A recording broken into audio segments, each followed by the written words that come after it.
It is settled, then. Please excuse me, and enjoy your conversation at your leisure. Thank you for arranging everything for us, Malus. Excuse me, miss. Do you need anything from us? Oh. Hey, Navia's all quiet. This isn't like her at all. I'm sorry that I only came to visit after all this time. After what happened, I didn't know how I was supposed to face the two of you. Ah, if it's about that, there's no need to apologize. After my husband died, Spina di Rosula sent us a lot of mora and support. I understood your guilt and apology to be genuine. But aren't all of those things nothing compared to the loss of Jacques? I can understand the kind of pain that comes with losing a father so needlessly. You don't understand at all. I didn't know how to face you, because I didn't know what I could possibly bring as a consolation gift. I know only the full truth could bring closure to you, and to all of us. I'm sorry. I appreciate the sentiment, but you don't have to carry all that guilt. On the matter regarding my husband, my daughter and I have more or less found our answer already. Would you mind sharing it with me? I really can't believe that my father could ever bring himself to shoot Jacques. I always knew that my husband's money was earned through others' suffering. He told me countless times that if he could turn back the clock, he would never go into the synth business again. He had many regrets, and felt that he took the idea of providing for his family too literally. For the longest time, he thought Mora was everything. So when Mr. Callis came to him with a proposal, he accepted it almost immediately. He tried to be as careful as he could, but even so, he was still found out by the higher-ups. They found out about his betrayal? Papa didn't say that exactly, but Papa did tell me that I should never be ungrateful. Before he left that day, he told me that he had no choice. It was only later that I realized it was his final farewell to the two of us.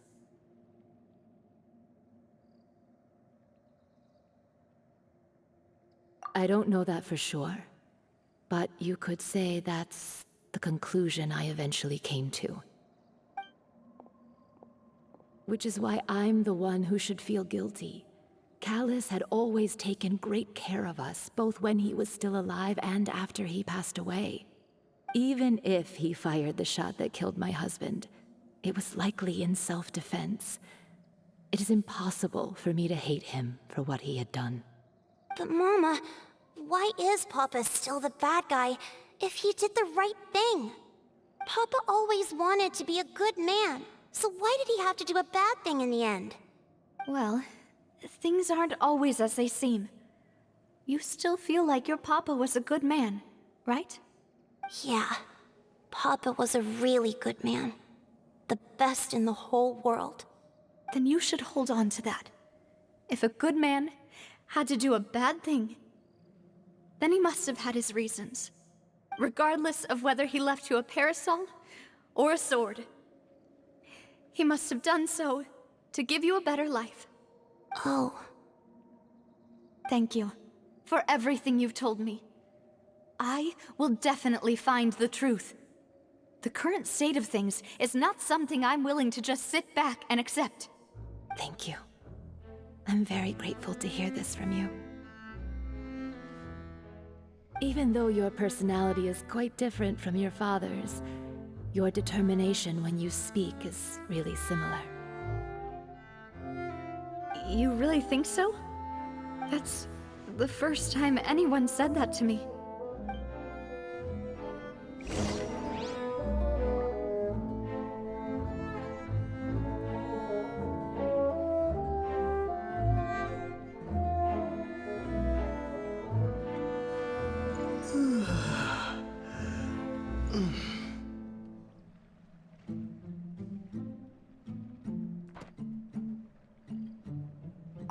I'll leave my husband's case to you.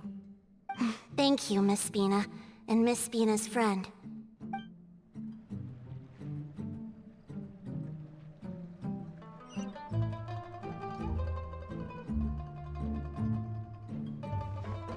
Are you okay, Navia? I'm fine. Don't worry. Let's investigate the 3 suspects next. Florence should be nearby, and we should be able to find Thierry and Uncle Marcel in the city. I'll get myself together on the way, so please don't worry.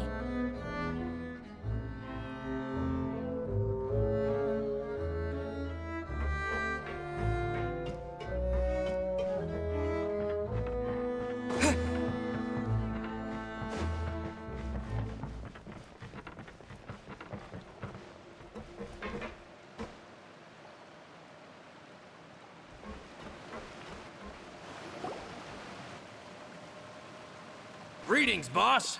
How may I be of assistance today? I'm sure you've heard about what happened at the Opera House. Someone got turned into water right in front of us. Yeah, I've heard. With something that dramatic, I'm sure journalists will milk it for all it's worth. And it'll be all the talk for the next several weeks. It also reminded me, on the day that the incident happened with my father, it was raining outside, and we found some clothes left at the scene. After my partner here put the dots together for me, I feel like we should try to reopen his case. Can you do me a favor and try to recall what happened that night? Let me think. Mr. Callis was feeling pretty upbeat that day. So he was drinking and bantering away with us at the table. After that, he told us that he wanted to go get some fresh air. So we let him go without thinking much of it. Who knew that we would hear 2 gunshots ring out right after? My first reaction was that Mr. Callis's life was in danger. So I grabbed my holster and made a mad dash toward the scene. But when I got there, it was already too late. Mr. Callis was standing over a dead body with a gun in his hands. All we could do was look back and forth at each other, not knowing what to say. So you also remember 2 gunshots then? Indeed. The guard said that the first shot didn't hit anyone, while the second killed Jacques. But I've never really bought that explanation. Reason being, Mr. Callis had left his gun on the table. I even made sure to confirm that before running to the scene. But according to the guards, that doesn't mean he couldn't have had other guns on his person. About the clothes left at the scene that you mentioned. Do you think there was a 3rd person there who was turned into water? At least from our perspective, my father had no reason to kill. So he would also have no reason to bring an extra gun with him. The gun he was holding probably belonged to Jacques, or a 3rd person on the scene. Yeah, that makes a lot of sense. So you're saying Mr. Callis ended up with the gun because he seized it from one of the other guys? But hold on. If that's what had happened, then why didn't he share the truth with any of us? He didn't even want to face the Oratrice machine, and chose instead to prove his honor in a duel. Did he lose all faith in the courts after seeing someone dissolve right in front of his eyes? About that, Malouse told me a thing or two. So, I think I can understand why he committed to the duel. I'll tell you everything, once the whole truth has been revealed. I understand. Then, I'll leave Mr. Callis's honor in your hands, boss. And if I may just say one more thing. The whole Callis the Unfaithful epithet has been a thorn in my side since the day it was invented. Many people have laughed at me for still calling him Mr. Callis, even after so many years have passed. But it was Mr. Callus's trust that allowed me to rise through the ranks of Spina di Rosula and live the life I lead today. No matter what others might say, he'll always be the man I respect the most. And he'll always be my boss. Don't worry. I will definitely find the truth. You and all our other comrades at the Spina deserve to know the truth as well.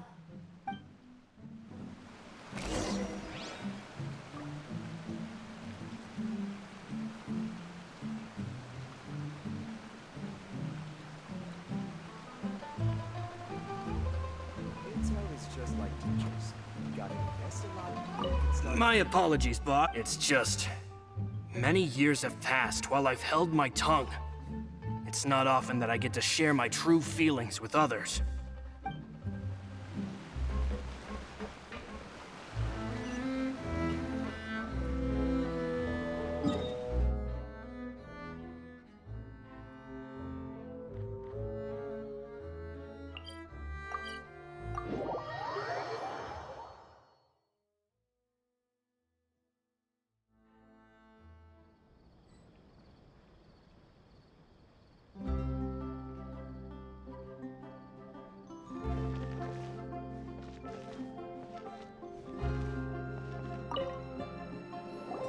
Hey, Thierry, it's me. Oh, now, what brings you here, Miss Navia? I've heard that you made quite the name for yourself at the Opera House.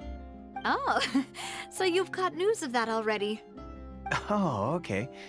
Hey, I'm also a member of the Guards, you know. The way you make it sound, people would think I was sent off to Poisson because I had done something wrong. Are you sure there isn't a little bit of truth in that? Under normal circumstances, shouldn't you have been called back to the city already? I mean, where I work is really up to me. Let's just say I enjoy the ambiance of Poisson. Callus did a fantastic job running the town, building Spina di Rosula from the ground up and clearing many obstructions in my way. It would be next to impossible for me to find a similarly easy but high-paying job in the city. Anyway, enough chit-chat. Are these two friends of yours? You, here for some formal business? Yes. These two are my partners. What happened at the Opera House made us realize that Linny's case and my father's may be related. We're trying to reinvestigate the details of my father's old case. Ah, I get it. You think there might be more to the case now that we know people can be dissolved into water, right? I was also flabbergasted when I first heard of it. If you want to go through the original files from your father's case, I can help you look for them. That'd be much appreciated. Thank you. Actually, I have another question. Do you have the authority to dispatch Gardamex? Of course. Without them, I couldn't possibly handle Poisson on my own. Why do you ask? We definitely can't use them to forcefully get more evidence for your father's case. Well, you see, just recently, we were attacked by a horde of unnumbered Gardamex in the city. So, if you hypothetically wanted to do something against me, all you would need to do was get rid of the mecha serial numbers and send them after me. Then you think too highly of my abilities. Dispatching mecha is very different from controlling them. If I had to make an analogy, when you order a dish, the chef will make it for you. You can ask the chef to cook, but not to massage your shoulders or carry your baggage. If you try to make unreasonable demands, the chef would just think you're out of your mind and ignore you completely. The same goes for me and my Gardamex. Removing a serial number is also not as easy as you might think.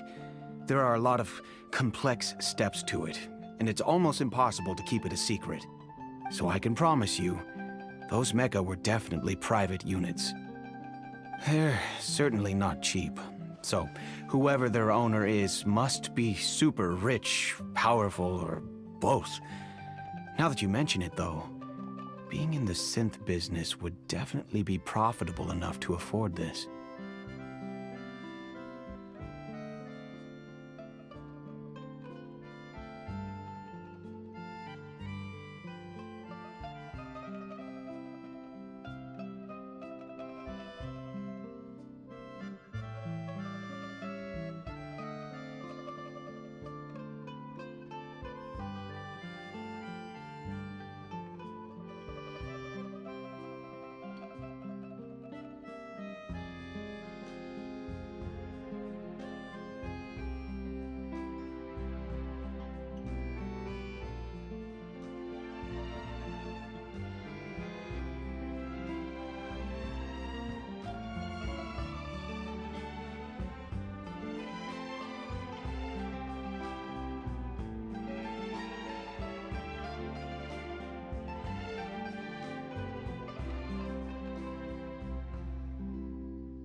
Oh, then you're officially in the clear, Thierry.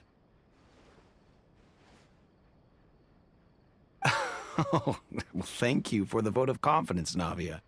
Jokes aside, I'd like to wish you all the best with your investigation. I'll be staying in the city for a little while, so just come find me if you need any support from the guards.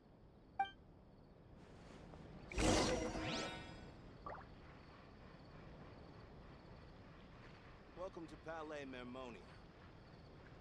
I have to keep an eye on the deployment of guards at all times.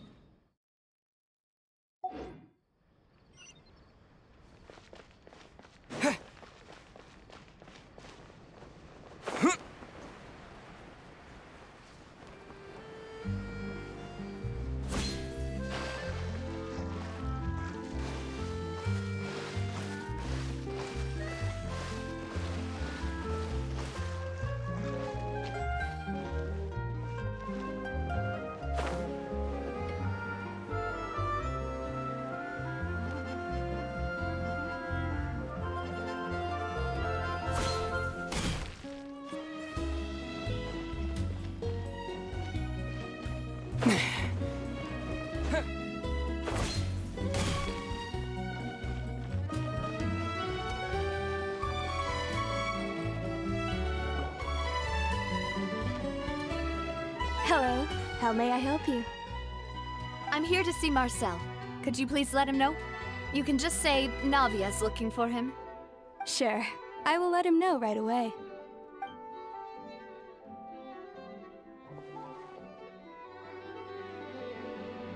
Navia, hello. Sorry to keep you waiting. I'm not as young as I used to be, so my legs are giving out a bit. Oh, it's all right, Uncle Marcel. There's no need to stress. I just wanted to talk to you briefly about what happened in the Opera House. I'm sure you saw everything too, right? Yes, I've never seen anything so strange. Oh, you were at the Opera House too? That's right.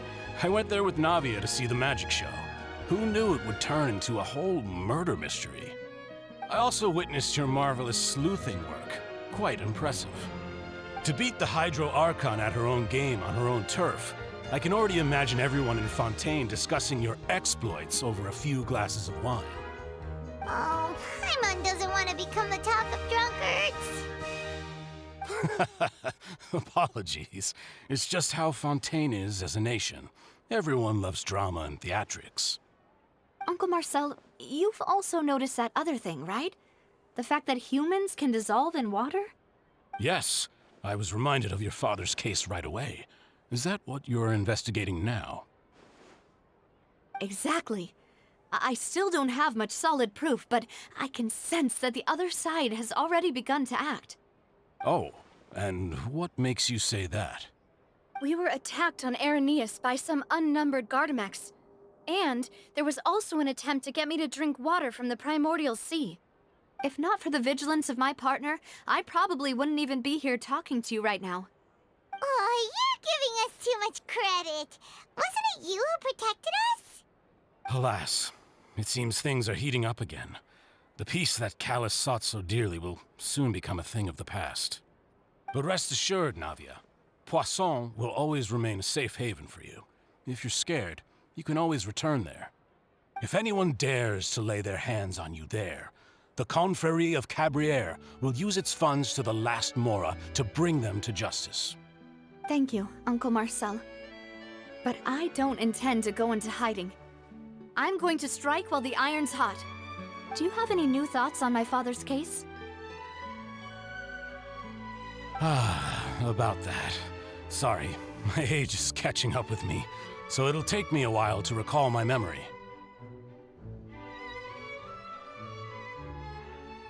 The Confrérie was responsible for that banquet, so I was out and about the whole time making sure things were running smoothly. I didn't even have the time to drink with the guests. Then I heard the sound of a gunshot, and the rest was history. Oh, it's okay. No need to push yourself. We'll ask around some more, see if there are any valuable clues elsewhere. Sounds good. Just let me know if you ever need Mora. All my wealth comes from Callus's patronage and support. I'll spend however much it takes to clear his name.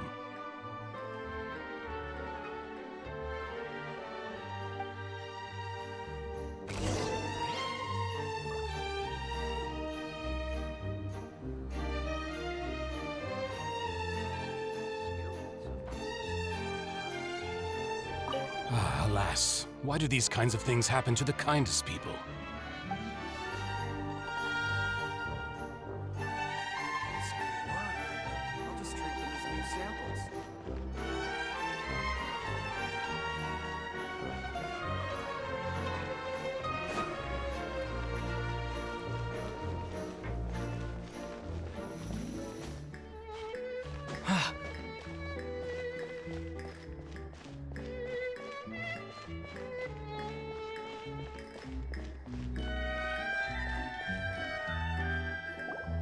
We've talked to all 3 suspects, purely based on their conversations with me. None of them sounded particularly suspicious.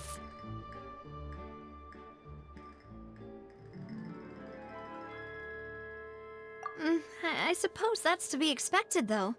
If a single conversation's all that's needed to find them out, then my father wouldn't have needed to investigate the case for so many years. Anyway, even though we didn't make a breakthrough, let's still compile what we were able to find. But where should we start? Ah, you're right! Flora mentioned that Callus probably only ended up with the gun because of circumstance. That makes sense. According to Jacques' family members, he already told them that he had been discovered, and that he had no choice before he left home that day. If I had to guess, he probably received an order from the synth boss to kill my father. Had he refused, he and his family's lives would have been forfeit. So, Jacques fired the first shot?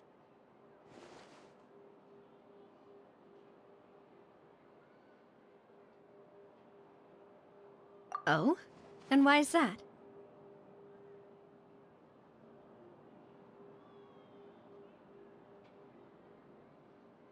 Ooh, that's a good point. Jacques probably already knew that he was just being used as a tool for murder. And once he had completed his mission, he'd be of no more use to his boss. So, what would make more sense from his perspective would be to turn his back on the order and seek protection from my father.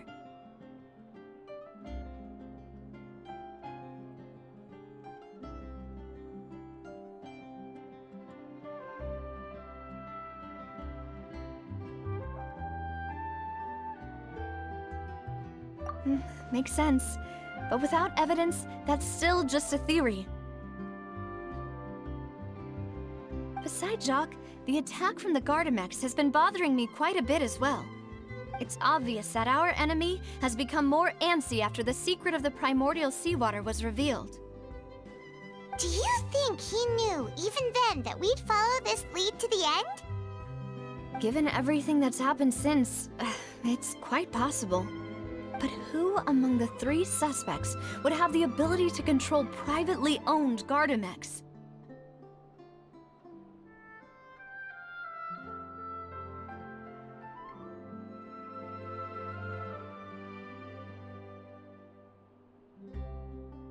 Uncle Marcel? My father did really trust him. And they worked together on a large number of projects. Maybe that's how he got to know Jacques. And with funds from the Confrérie, he could also afford a large number of Gardamex. It's still really hard for me to imagine, though. After all, Uncle Marcel has been around since I was just a child. Also, wouldn't this mean he has been spending a whole lot of mora and energy to fight his own synth business?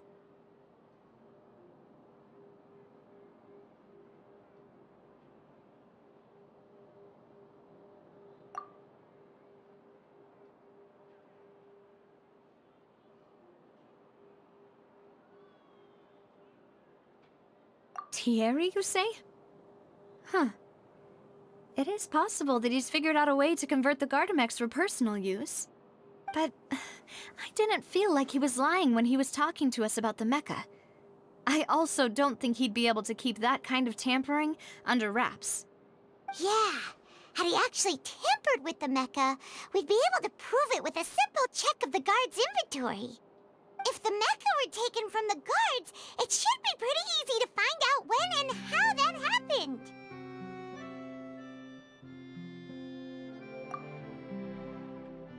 Florent? It is true that he was closest to my father, and thus had the best chance of learning about his dealings with Jacques.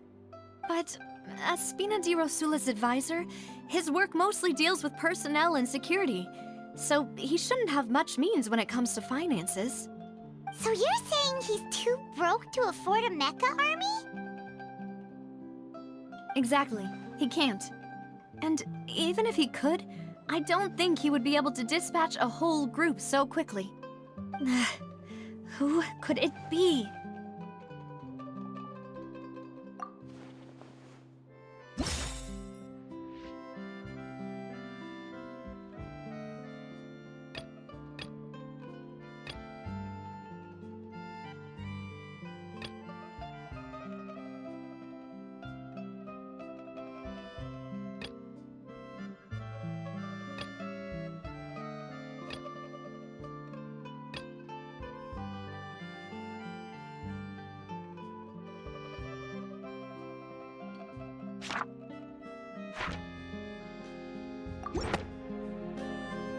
You know, if you think everything through, Uncle Marcel is indeed the most suspicious of them all. Could we be missing other suspects? Malus didn't know about the people turning into water thing when he narrowed it down to these three, did he? Malus has always been very reliable, and his judgment of others' trustworthiness has been fair and well considered. When he laid out his case for the three, the rationale he gave me made a lot of sense as well. The suspect is knowledgeable about the Spina's internal affairs, has the means to dispatch Mecha to assassinate us, and possesses significant intellect and foresight. Even if I don't want to believe it, I'm starting to see how things could all tie back to Uncle Marcel. Well, we still have another trump card on top of all the theorizing and speculating. Yes, Malus did say that charging straight in there would be extremely risky, but we don't have any other options right now. We need far more solid proof before we can hope to go charging in on our enemy. Navia, here you are. Oh, I've been looking for you. Huh? Aren't you the guy from the guards? Did something happen? Yeah. News came from Irenaeus just after you left. We've got another trial on our hands. Wasn't that place built specifically for holding trials? What's so newsworthy about this one? I know. But they said the person they're putting on trial is a Fatui harbinger called Tartaglia. What? Is that someone you know? Yeah, we know him. Maybe even a little too well. Well, he's been accused of being the true culprit behind the serial disappearances case. It's absurd, don't you think? Wait, how? None of our investigations have had anything to do with him. That's what I thought was strange about it, so I came to tell you the news right away. If the charge against him stands, then it'll be next to impossible to get the guards to support any of our planned investigations. Right, because they'll think they've already found the culprit. Yeah, and it'll be a lot harder then to clear Mr. Callus's name. I understand.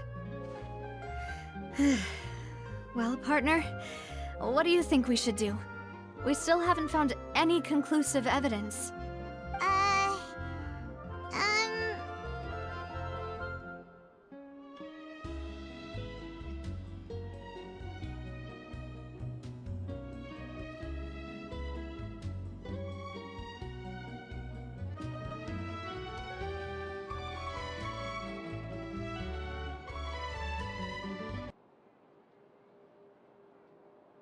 Huh?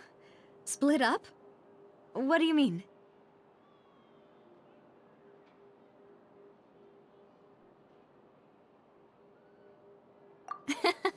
Just as expected of my partner. Since this is a trial about the serial disappearances case, the culprit's attention will be focused on Irenaeus, leaving his home base wide open. You're right. This is our best opportunity. All right then, let's do this. I'll stall them at the Opera House and charge Marcel as the true culprit. I won't have any chance of making that charge stick, though, unless we find more evidence. It'll be up to you to make it back in time and hand the decisive evidence to me.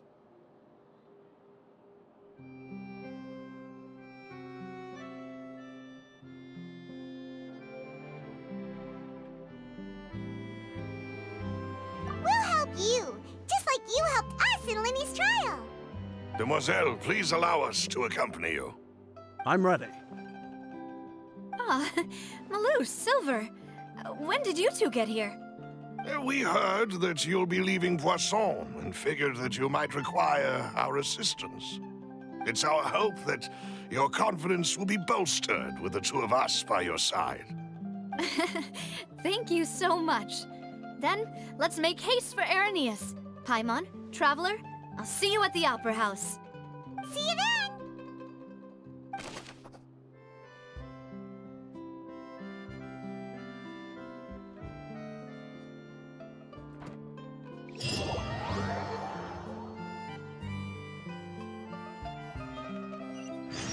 Now that Navia has set out for Irenaeus, we should also get going. The location has already been marked on the map, so let's head over.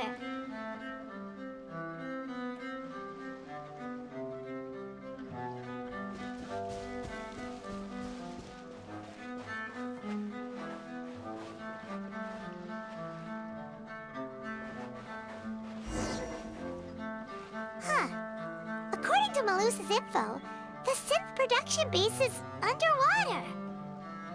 Let's go and try to find the entrance.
Finally found it!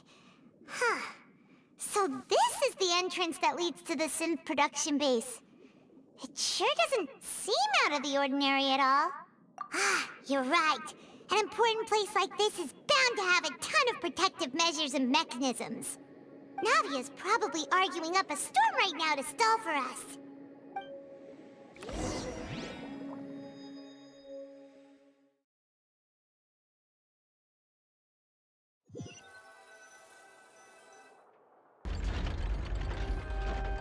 It would appear that I must repeat my question again, Mr. Tartaglia.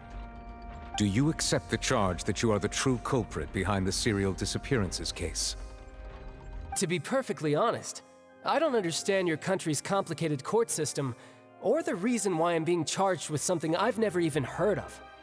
However, I did hear that people who have been charged can choose to participate in a duel to clear their name. Is that right? In which case, as long as I accept the charge, I can have an all-out fight with that champion duelist Clorend, right? I've got to admit, that's one of the most enticing offers I've ever received. When I privately sparred with her last time, she was obviously holding back. Real disappointing. Hey! Don't you understand? You're currently the prime suspect for a major case.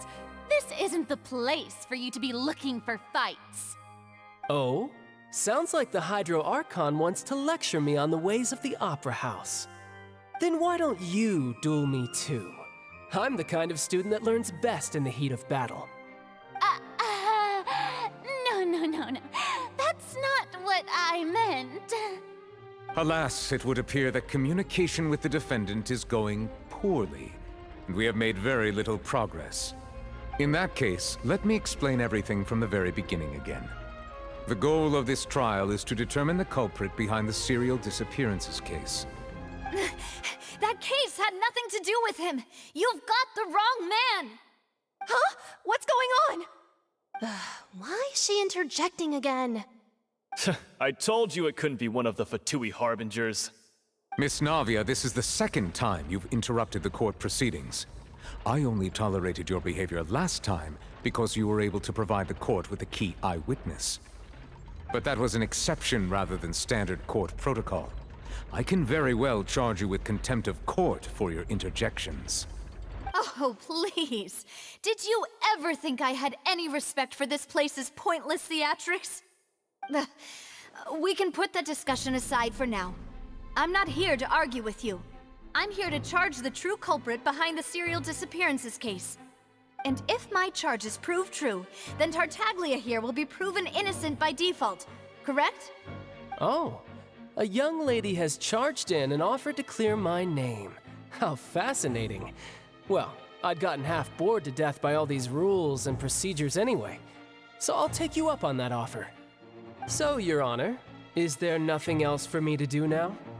You may take a seat for now in the audience, but that doesn't mean the suspicions against you have been lifted.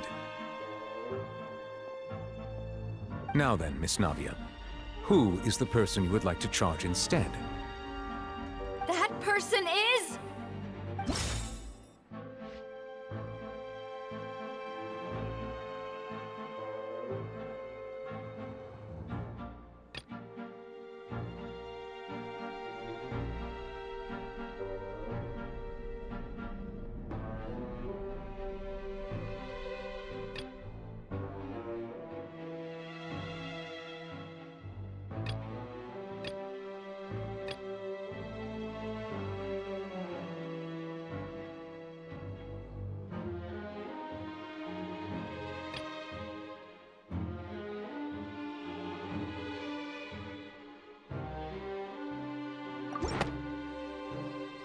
Marcel, the head of Confrérie of Cabrières! Huh? What confrérie? Never heard of them in my life. I've heard of them, but weren't they Spina di Rosula's sister organization? Oh, is this going to be a friends to enemies type situation? Please let me remind you, Miss Navia, that charging someone is an incredibly serious matter. Committing to the charge also means taking on the legal responsibilities associated with it. And if the charge fails, depending on the circumstances, you may also be charged with the crime of making a false accusation. Knowing this, do you still wish to charge this man? Yes, I do. In that case, I declare the charge to be valid. Miss Navia and attorneys, please take your places on the court. Members of the guards, please contact Mr. Marcel right away so that he may stand trial.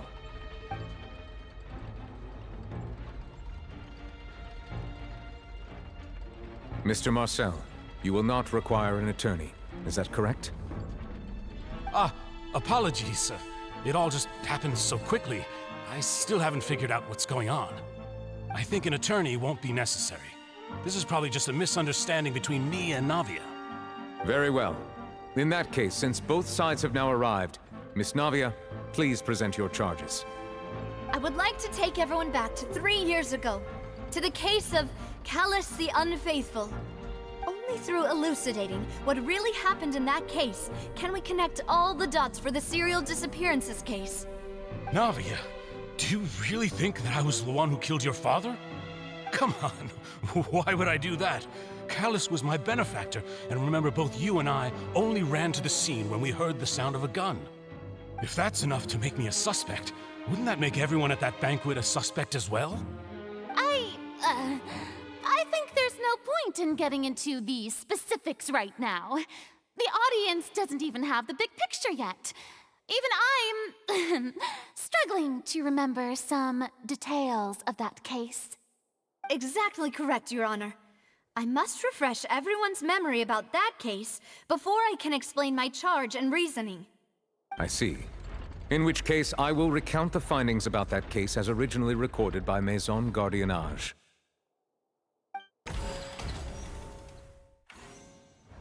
On the day of the murder, Spina di Rosula hosted a large banquet in a countryside estate owned by the Confrérie of Cabrières.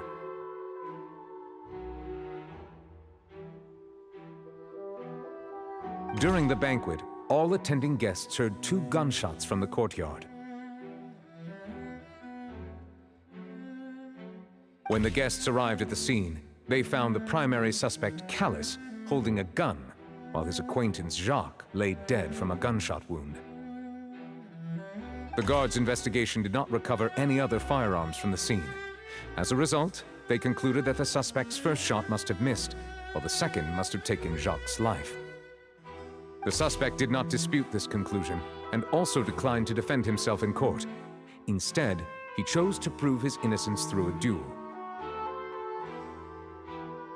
Callus was defeated by champion duelist Clarande in the ensuing duel, and soon succumbed to the injuries.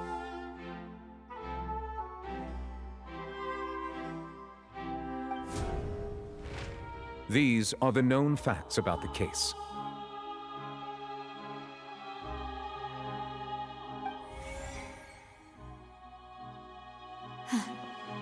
The one with the motive to kill was Jacques, not my father.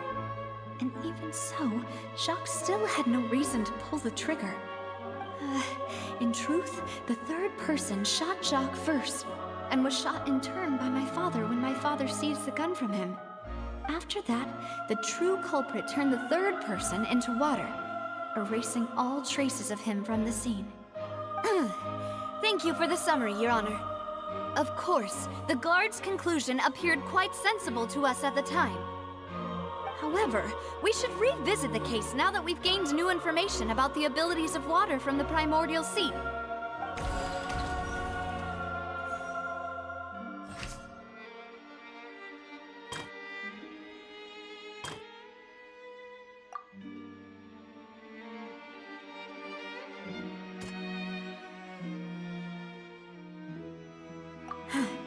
Something's not...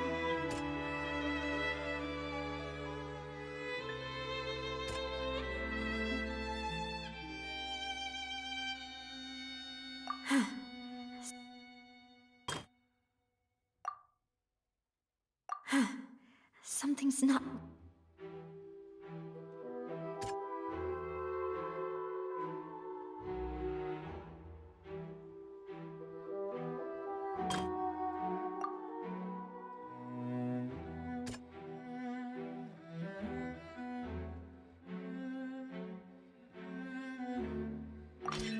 This assassin first shot Jacques, then turned to shoot Callus, only for Callus to wrestle the gun from him and kill him instead.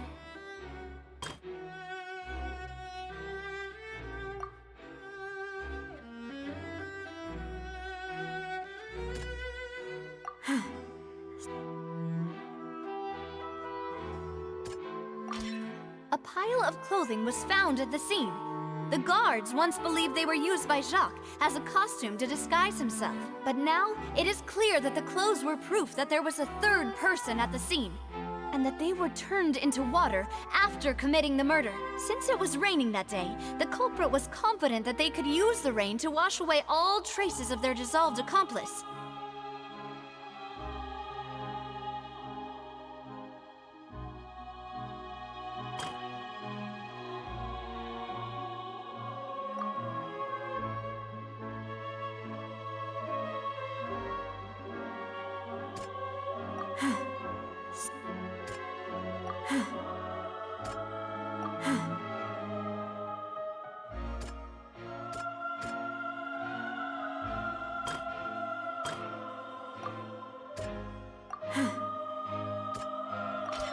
The testimony of the victim's family confirms that Jacques had thoughts of assassinating Callus when he set out for the banquet. However, in the end, he reconsidered, and instead shared everything with Callus, hoping to seek the latter's protection. Unfortunately for Jacques, the true culprit had already considered this possibility and had sent out another assassin. Realizing this, the true culprit caused the hired assassin to dissolve into water, leading everyone to believe Callus was responsible for Jacques' murder. This is the true version of events.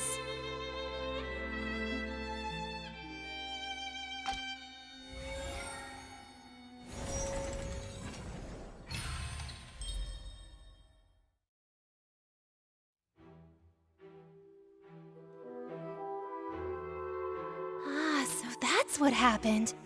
Wait, you're telling me something as dangerous as water from the primordial sea has been used for all these years? What a great theory. It also explains Callus's and Jacques' respective motives. I guess they didn't shoot each other after all. Mr. Marcel, you are the one being charged with the crime. You should provide a rebuttal if you wish to prove your innocence.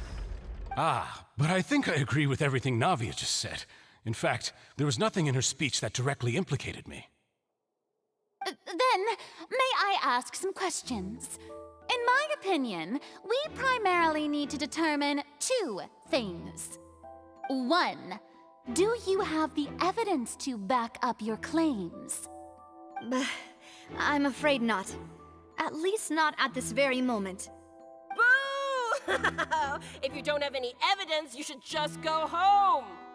I may not have the evidence with me, but I know where I could go to collect it. If we look up the deserted clothes against a record of people who went missing around the same time, we should be able to find a match. Considering the serial disappearances case, the guards probably kept careful records of all missing persons from around that time, regardless of age or gender. That makes sense to me. Monsieur Neuvillette, I would consider this to be a reasonable investigative direction. Why do I feel like Farina's acting a little differently today? Maybe she's scared of embarrassing herself again? Alternatively, she's become more diligent after charging an innocent citizen in the last trial. My second question has to do with the ensuing duel. If the truth is indeed as you described, then why didn't Mr. Callus explain himself in court? If he had testified that a person had been dissolved, he could have at least mounted a defense. I've thought about this too, and the answer is actually pretty simple. He felt there were things that were more important to him. The dissolving power of water from the primordial sea is an important secret for the true culprit of the serial disappearances case. My father could have exposed it for all to see, but he chose to take it to the grave. At that time, Spina di Rosula was in dire straits, and his reputation had already been shattered. He had no guarantee that going forward with the truth would allow the culprit to be brought to justice.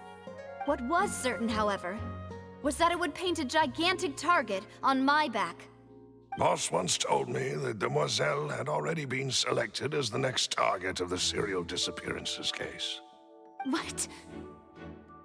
If the secret had gotten out, the culprit would have fought an all-out war with Espina right there and then. I wouldn't have been the only one in danger. All of us would have stood to lose our lives. Of course, the guards might eventually figure out the truth of the matter and determine that we were in the right. But what good would that do? How can a hollow verdict protect anyone? Had this opera house ever given my father any kind of confidence in its brand of justice, Spina di Rosula would have had no reason to exist. But by staying silent, we retained the ability to deter our opponents and continue the stalemate. I was able to become Spina di Rosula's president, which made me harder to target, as well as giving me more time to grow and learn. And once I have figured out the truth and stepped up to the challenge, I will do what this opera house cannot, and restore my father's truth and honor back to him. So, you mean to say, your father intended to die in the duelist's ring? That's right. Do you have any proof? Of course. All you need is to ask his opponent, Clarand. I don't need your apology. your guilt, or your support from the shadows. You don't have to do anything for my sake. But since he entrusted his will to you, Clarand, you should tell us the truth about his sacrifice. So, during the duel, did you believe that Callus was intending to die? Yes, I did. As a champion duelist, I've fought many battles and taken a countless number of dishonored lives. In my line of work, I've seen all kinds of people give their all for the faintest hope to continue living. Some were determined, others passionate, and some even manic and twisted. Just one look and I can tell if a duelist is hoping to live or if they're looking to die. I hereby swear on my name and honor as a champion duelist that Mr. Callus never intended to leave the ring alive. Since that's your testimony, I have no more questions. It appears there really are good grounds to reopen this case. I concur. However, Miss Navia, you still have not explained the link between your father's case and the serial disappearances case. Right? What she said was fascinating, but kind of beside the point. Wait, weren't they just talking about the serial disappearances case? Of course, Your Honor. The two cases are connected via a matter of timing. In my father's case, the culprit intended to kill both Jacques and Callus. As a result, they planned to act after hearing 2 gunshots. And at the end of Linny's trial, the culprit also only dissolved the victim in front of everyone because they realized they were at risk of being identified. The culprit could only time their actions so precisely if they were already at the scene. Coincidentally, Marcel attended both the banquet and the trial. So that's why you suspected me. Even after hearing your reasoning, I still can't help but find it a little preposterous. I'm used to it, though. You've always been an impulsive and sentimental child, Navia. It's one of your most endearing traits. No need to appeal to pathos. I won't try to refute your points one by one, but even if everything you just said was true, can you prove that I was the only person present at both events? On top of that, does a person have to be physically present to control the timing? Can't someone remotely monitor the place?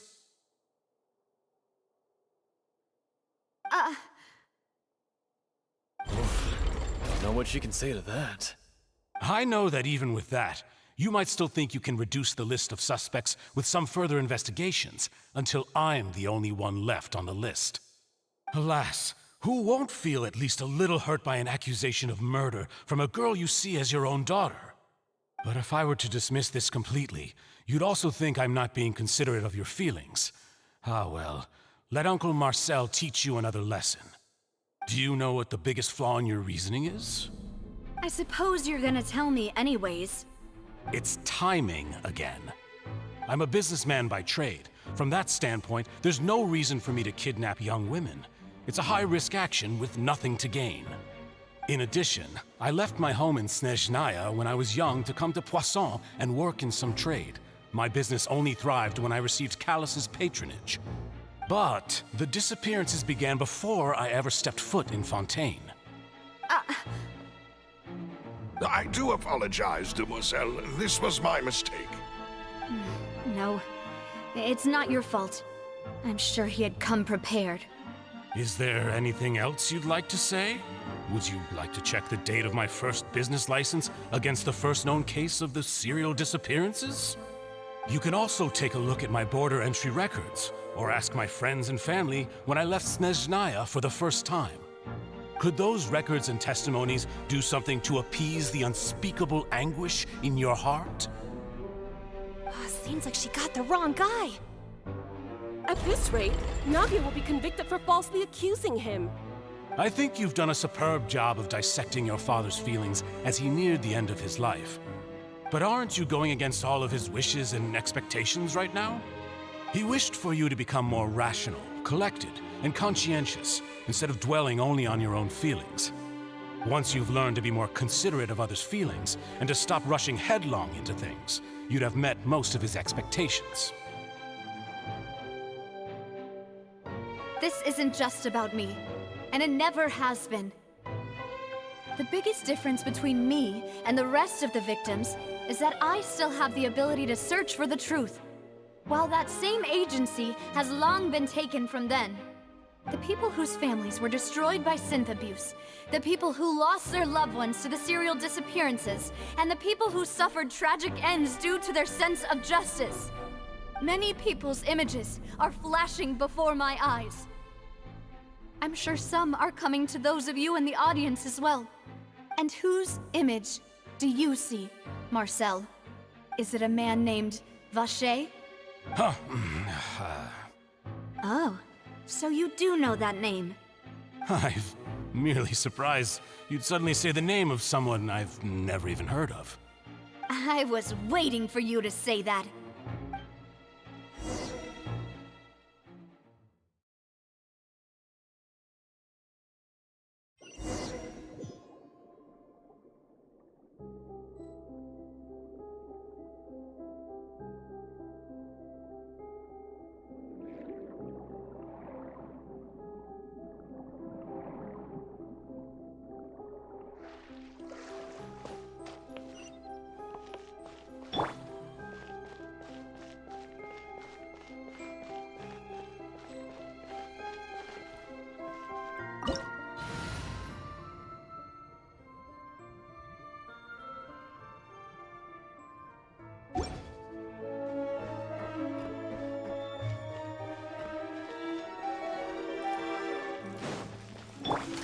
Order guide you. Gather!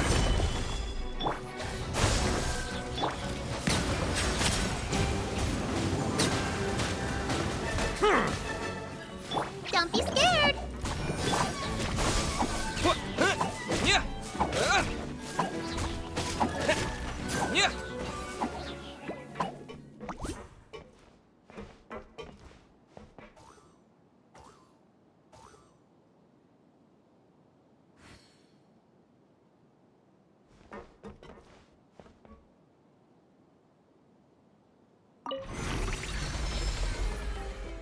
Whoa! The floor is going up! Is it because of this mechanism in the middle? That guy really prepared a lot of stuff for this place.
Paimon thinks we need to go up, but Paimon doesn't see a way. Let's take a look around. Maybe we'll find a hidden mechanism that'll show us the way up.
The water level is rising! Now we can swim to the top! But this is still a ways away from where we need to go.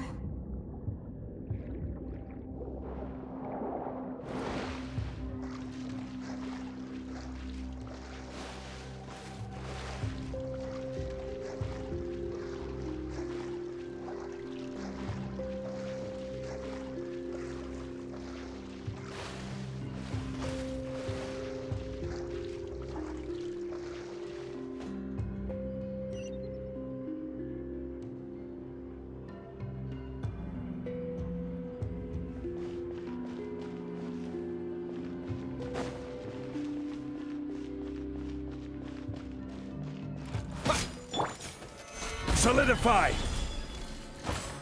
Stay put! Propagate! Settle down!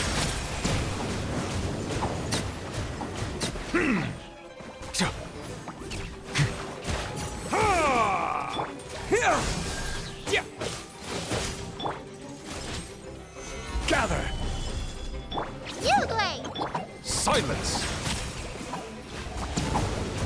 Let the mighty be humbled!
Now the path is clear! Let's go!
I will have order!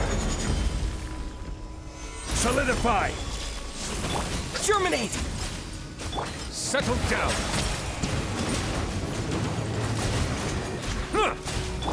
Stay put! Propagate!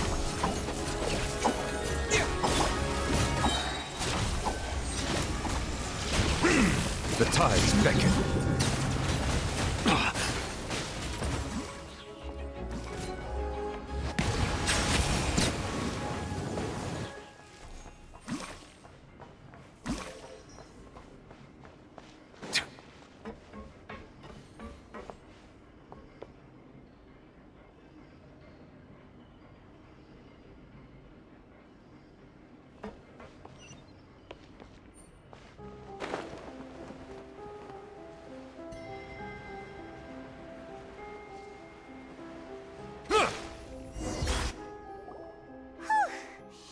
After all that, we finally made it to the innermost sanctum.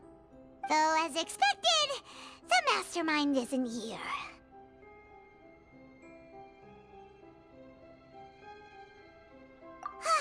That's right. Then let's hurry up and find some evidence so we can get back to the Opera House and help Navia.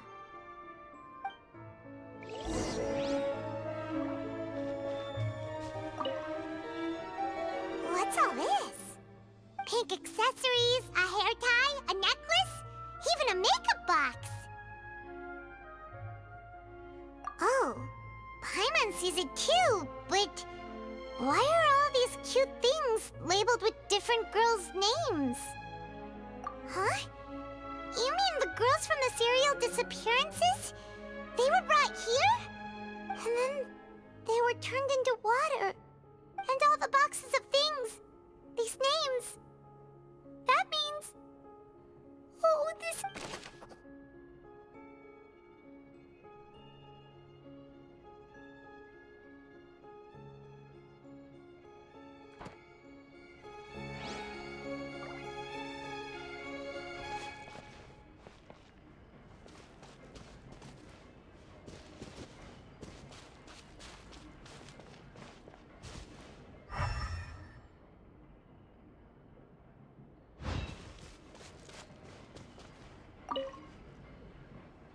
What's written here? Nothing escapes Detective Paimon's eyes. Callus. Navia's father. Oh, this seems to be an investigation report on him.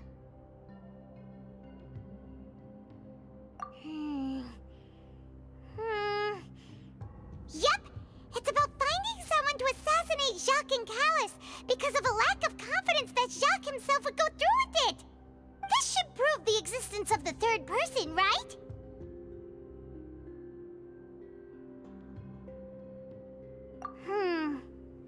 We still have not determined the exact content of the key information Callus has passed on to certain members of his organization. The old dog's a real menace to deal with.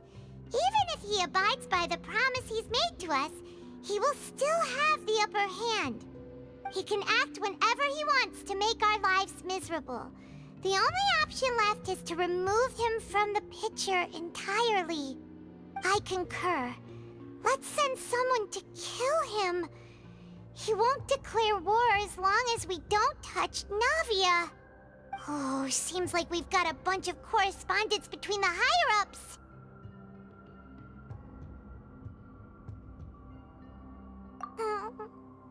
They're all just so evil.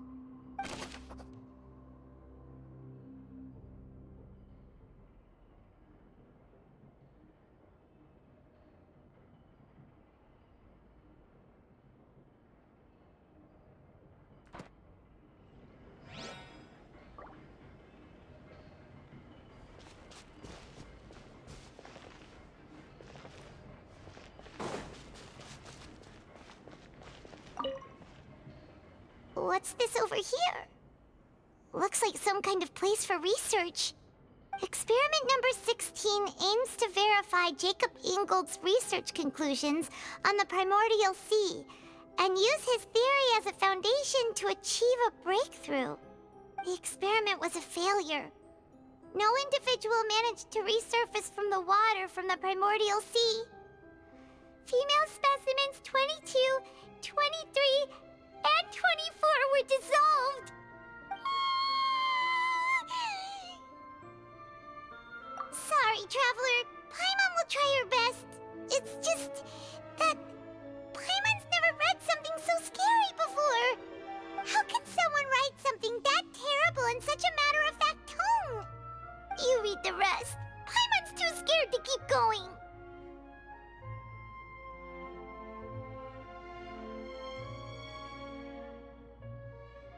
So that's why he did all of these experiments.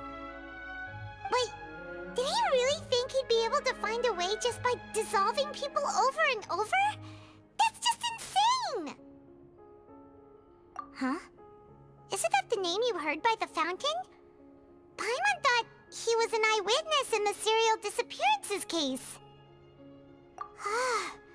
You mean Vacher is the one who did all of these... experiments? So that's it! Vacher was no victim, but personally took his lover and... No, that's not it either! If that's the case, why would he want people to resurface from the water? In any case, Paimon will write it all down.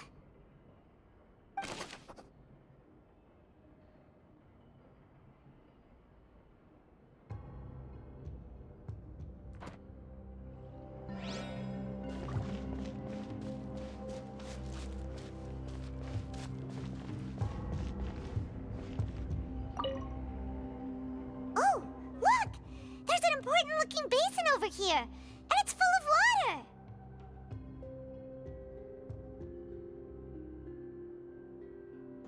That means this is where they make all the synth! And that special water is the main ingredient!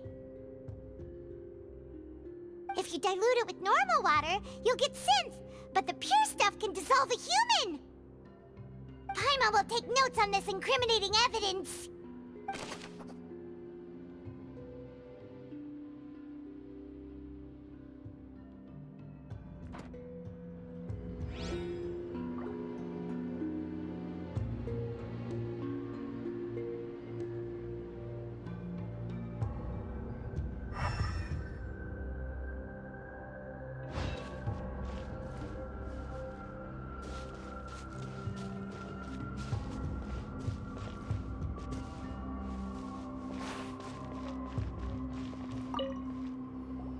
Whoa! There's so much synth here! And so many bottles of ingredients that probably just contain the waters of the primordial sea.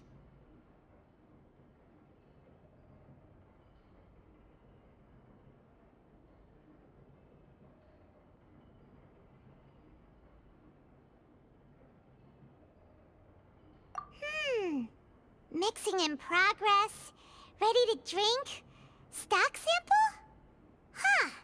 They've also got all the synth pretty clearly labeled. Whoa, there's even fruit-flavored synth? Yep, it's super obvious.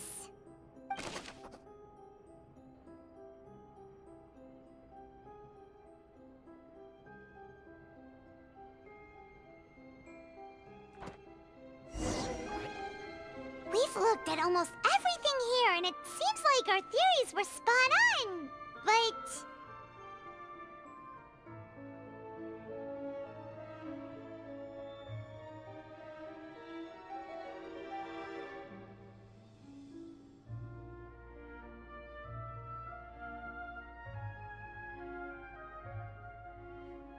Yeah, we haven't found anything that reveals his true identity.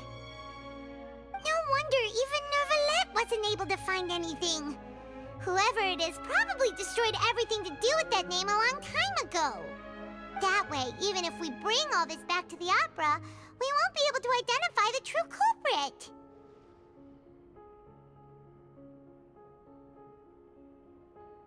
Sure thing. Paimon won't admit defeat to this guy either.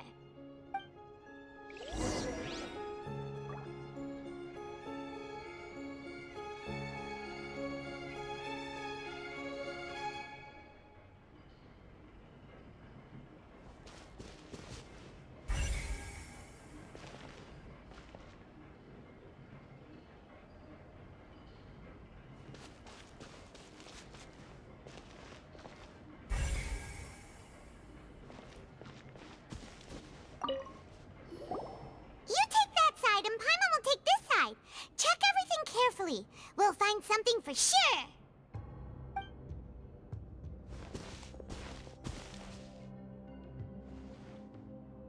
Ugh. Nothing at all. And Paimon can't even find snacks either.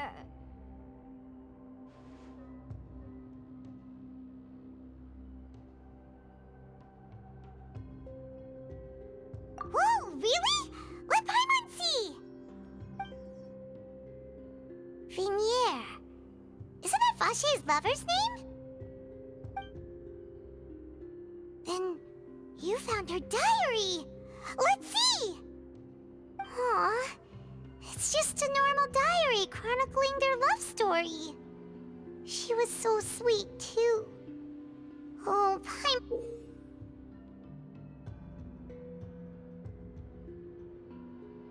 so many! A whole page's worth! But they're all crossed out. Was she unhappy with all of them? The final name she decided on was... Marcel. Wait, but Marcel's pretty old. Has this case been going on for so long that he's Vacher and Venier's grown son?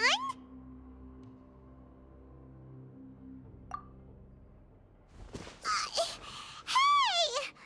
Paimon still hasn't figured it out yet.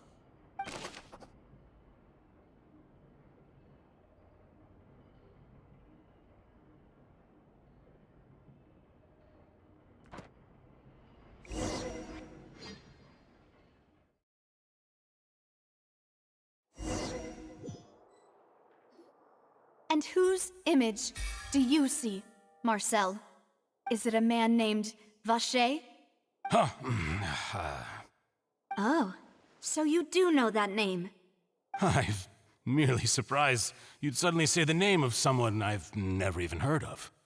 I was waiting for you to say that. Navia! We're back! As expected of my partner. I just knew you'd return in the nick of time. Just how often do you intend to flout the rules of this court? It's all right, Monsieur Nervalette. Given their confidence, I expect they've found the crucial evidence.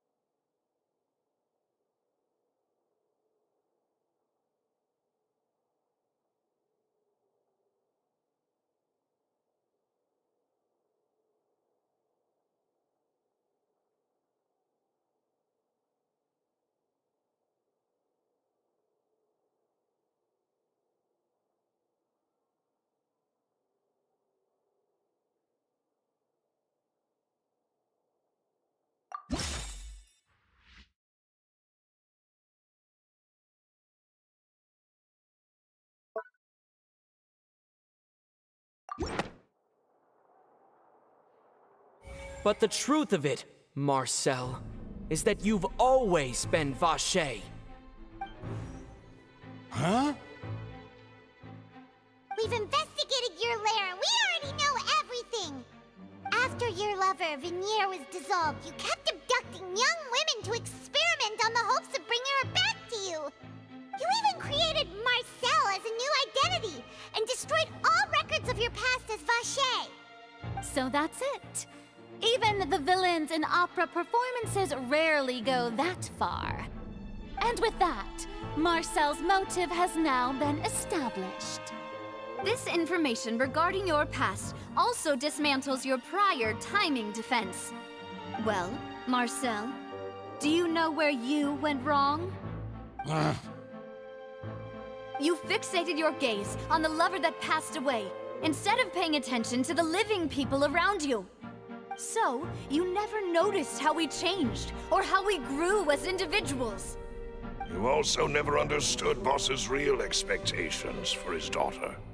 Or our determination to see things through. Your determination. Mr. Marcel, please speak up now if you would like to defend yourself. Otherwise, the trial will move on to the next stage. Do you really think I wanted to do any of this? Pay attention to you? What for? Have you ever paid attention to me? Ever empathized with my pain? Ever known how it feels to watch the love of your life dissolve right in front of your eyes? No one helped me. No one even believed me. All those decades ago, even the officers from the Maison Gardiennage were laughing at me. They said there's no way a human being can turn into water. So I must have gone mad from grief. Venier's death was brushed away by all of you as if it didn't matter at all. Well, now you know, don't you? Ha! Well, it's too late now. All those who were dissolved are gone forever. You only have yourselves to blame. You set up this ornate opera house in pursuit of your so-called justice, your beloved drama, while turning a blind eye to the suffering of the people. Vignier is dead. We promised each other that we would always be together. Wherever she goes, I will follow. But I'm not from this blasted place, so I can't be dissolved, no matter what I do. Hey, is that water from the primordial sea that he's drinking? I can't dissolve! Can't dissolve! Can't dissolve! Do you all see? I can't go, I can't follow. So if I can't go where she is, what choice do I have but to try to bring her back? I did all of that, and in the end, that accursed Callus still got the better of me. I spent my entire life living on pins and needles, only to get stabbed by his idiot daughter at the very end. The suspect is exhibiting signs of mental distress. Guards, please restrain him. Don't touch me! Don't anybody come near me! I still need to save Vignier. A promise. We made a promise. Vignier. Vignier! Please, Vignier. Don't think badly of me. All I want to do is fulfill our promise. At this point, the verdict of this trial is clear. With Mr. Marcel's conviction, the charges against Mr. Tartaglia no longer have any basis. Fine by me. I was in a bad mood, but after a show like that, I'm actually feeling pretty good.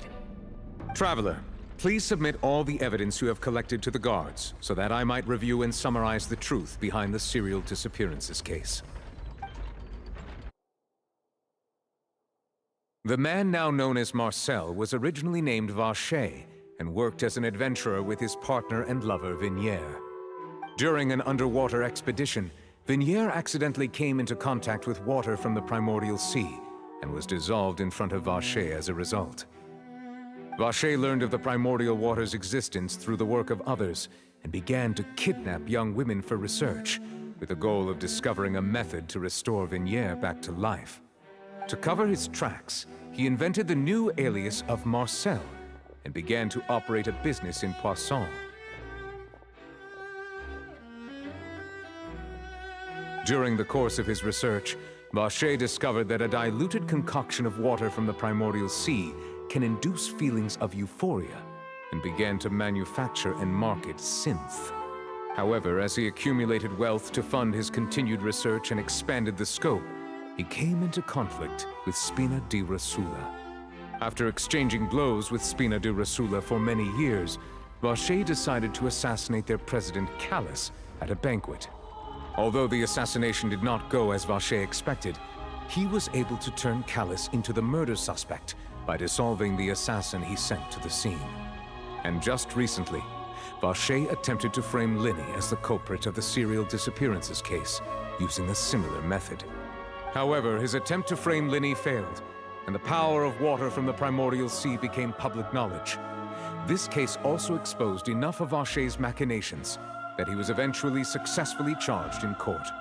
Thus concludes the enigmatic history of the serial disappearances case, with the truth revealed to all.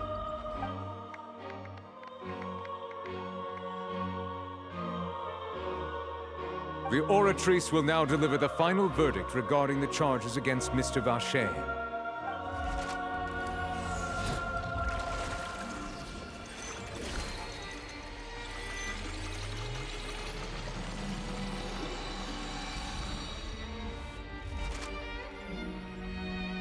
According to the judgment of the oratrice mécanique d'analyse cardinale, Mr. Vacher is guilty. Guards! Take Vacher away. Good. It's what he deserves. With that, the serial disappearances case is over now. We really just witnessed history. Who would have thought the true culprit would be such a polite and well-spoken guy? Yippee! We helped Navia bring the bad guy to justice! He's hurt so many innocent people and now he's finally getting what he deserves! Huh? Are you okay?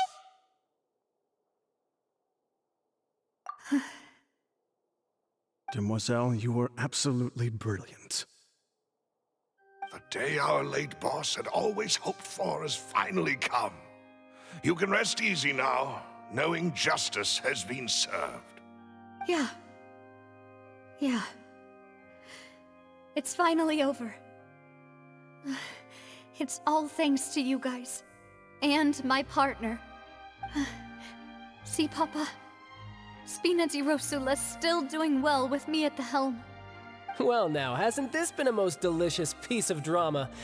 The villain has been caught, justice has been served, past wrongs have been righted, and it's a big ol' happy ending. Since it's been such a great show, I'll just let the false accusations against me slide. Either way, I've still got some business to attend to, so if you'll excuse me... Please wait just one moment, Mr. Tartaglia. What now? None of this has anything to do with me. According to court protocol, since this trial was initiated due to a charge against you, a verdict must also be made regarding the initial charge before the trial can conclude. Oh, come on. Is this really necessary? Haven't you already caught the real criminal? Isn't it time for side characters like me to exit stage left? Please respect the laws of Fontейn. This has always been the rule. All right, but this sure is a lot of hassle. All I need to do is stand over there, right? Let's just get this over with. Through evidence presented in the public trial that was just held, it has been established that Mr. Tartaglia has no direct connection to the serial disappearances case. The guilty party has been identified, and thus it is logical to suppose Mr. Tartaglia is innocent of the charges. We now turn to the Oratrice Mécanique d'Analyse Cardinale to render the final verdict on the charges.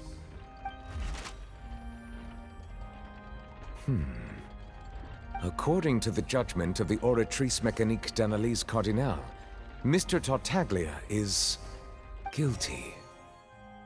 What? Hey! That's not funny! Didn't you just say I'm supposed to be innocent?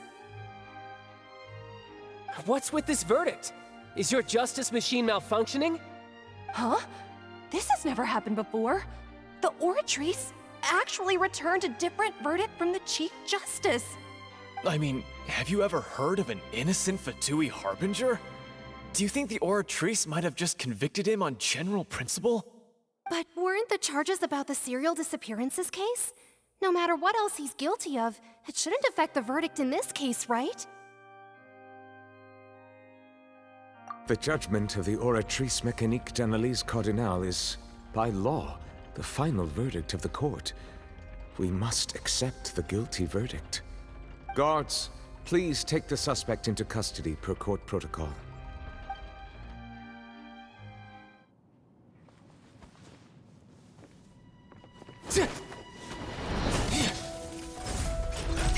So this is how justice is done in Fontейn.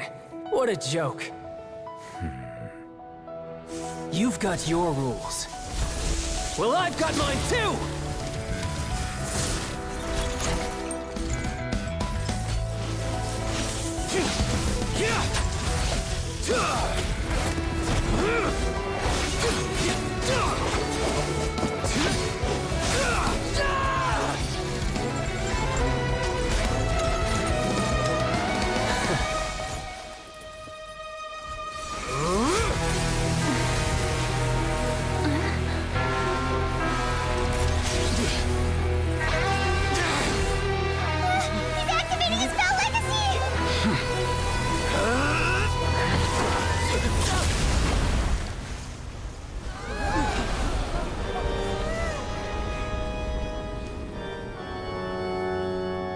I am sorry.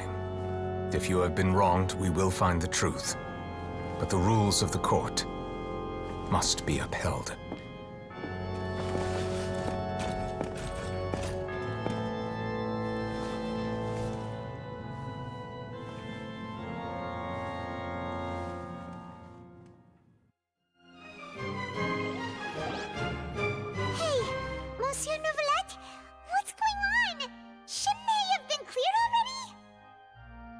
apologies. This is also the first time I've encountered such a situation.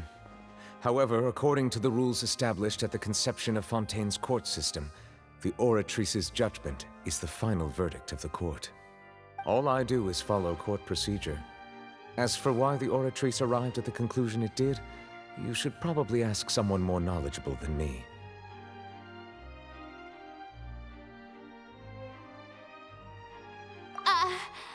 Why are you looking at me? I had nothing to do with it! I don't know what happened there either! Hey, stop staring at me! What does Lady Farina mean by that? She says she has no idea either? But that's impossible. Didn't she create the Oratrice herself? Yeah, so are the verdicts reliable or not? Can results like this really be called justice?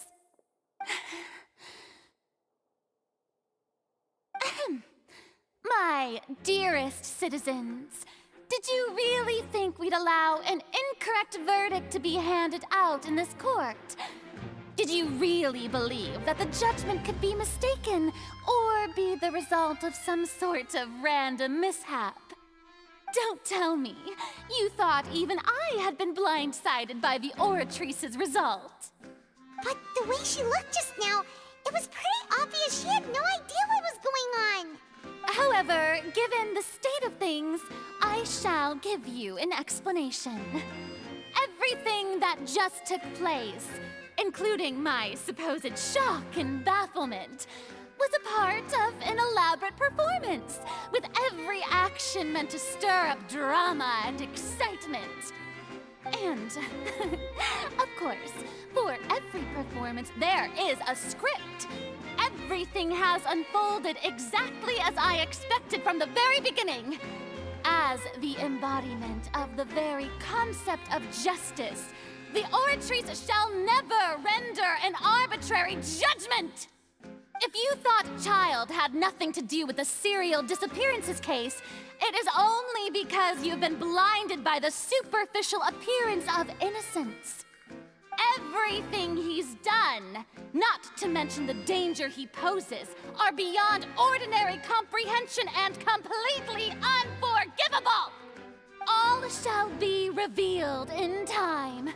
You will come to understand my noble intentions, as well as the absolute correctness of the Oratrice's verdict.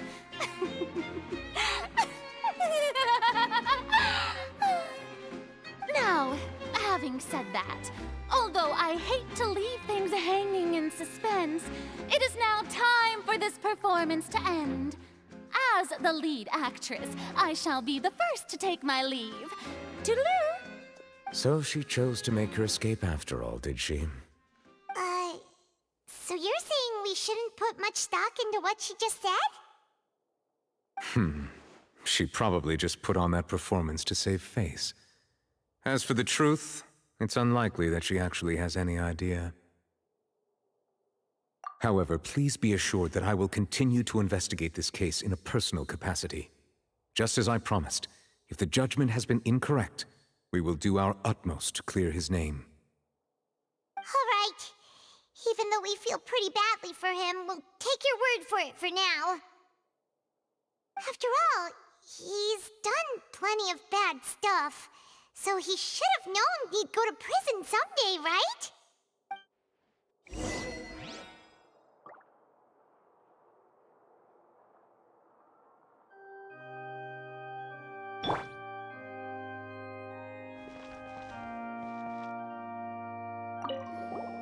Oh, Monsieur Neuvillette! That power you showed when you took him down. Who are you really? I'm the Chief Justice of Fontaine, of course. If officers of the law lack the strength and capability to enforce it, then it makes a mockery of justice.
Hey, what are you doing? Quick, stop him!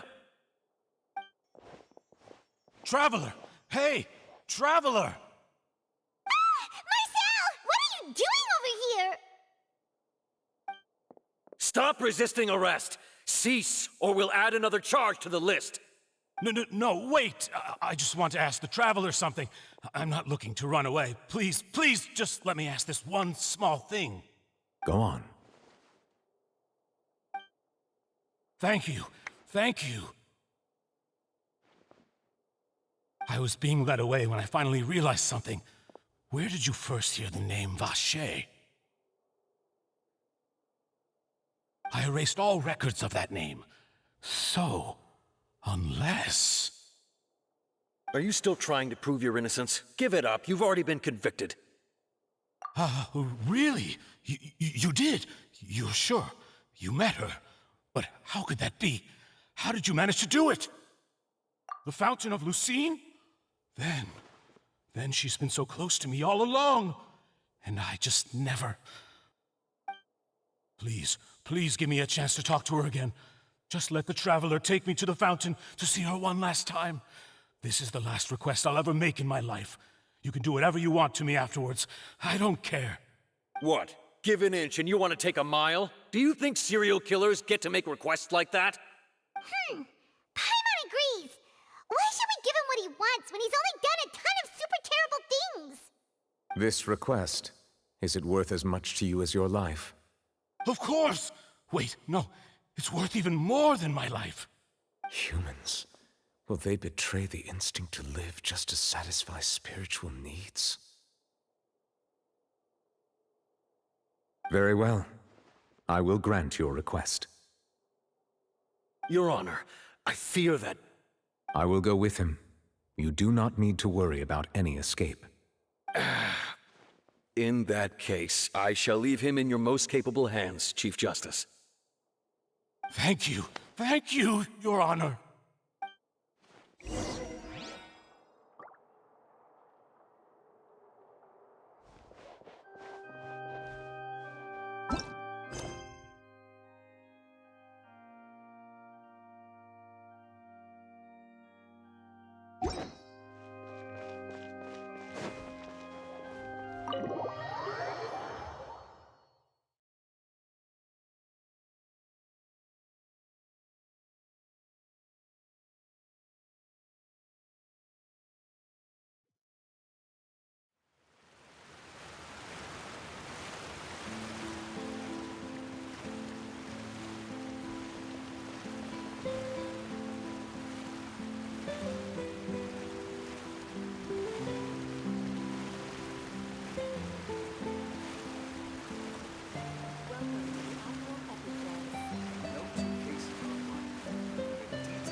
Is this the place?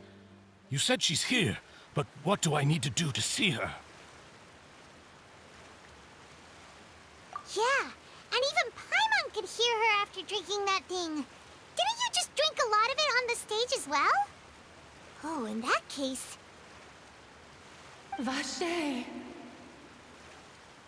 Ah! Yes, that's it! So you heard it Vinier, it's me! It's me, Vache! Vache? Vache?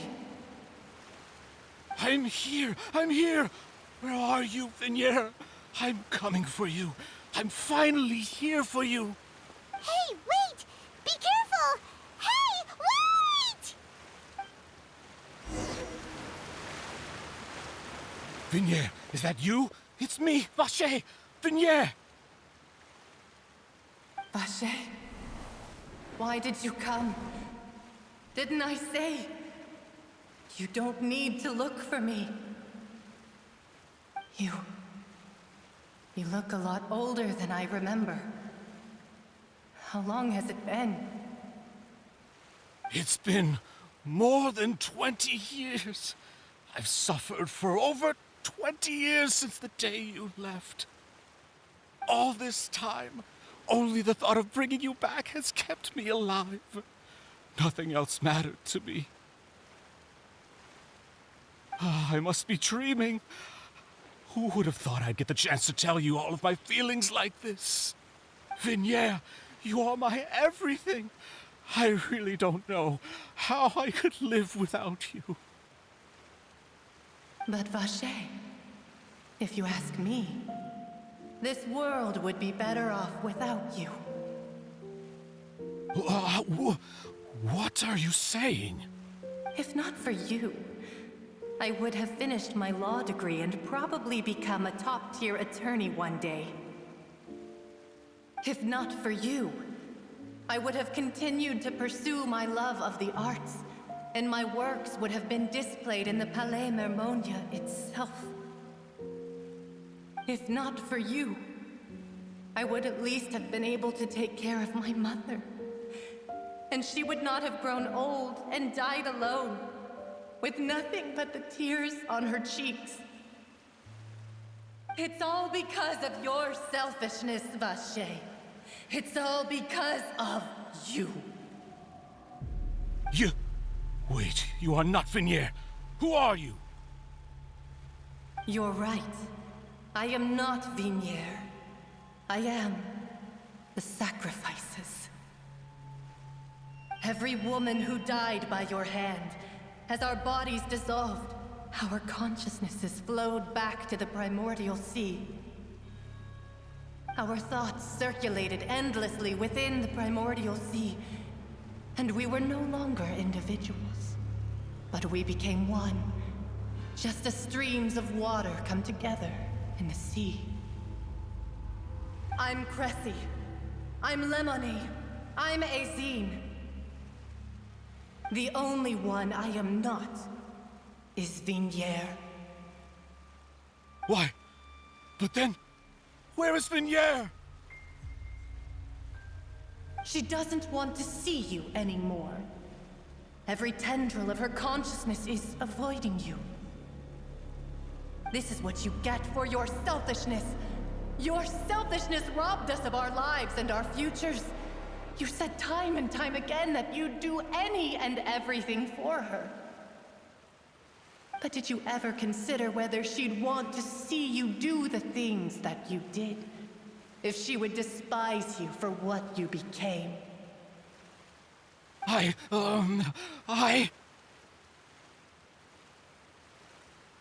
You are a liar, a heartless murderer, and a cowardly narcissist.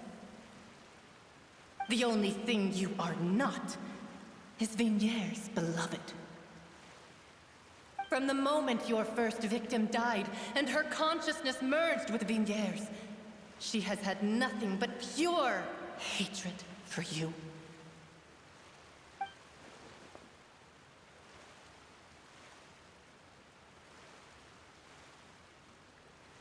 No! Yeah!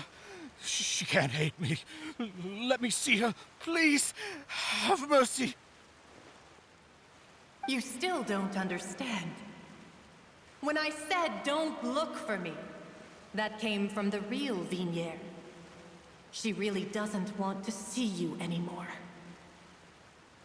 But on top of that, she also said that because it's her final drop of pity for you. She said that because she knew that if you did come here, we will show no mercy to you. Vache. Vache? Vache. Vache. Vache. Vache. Drown.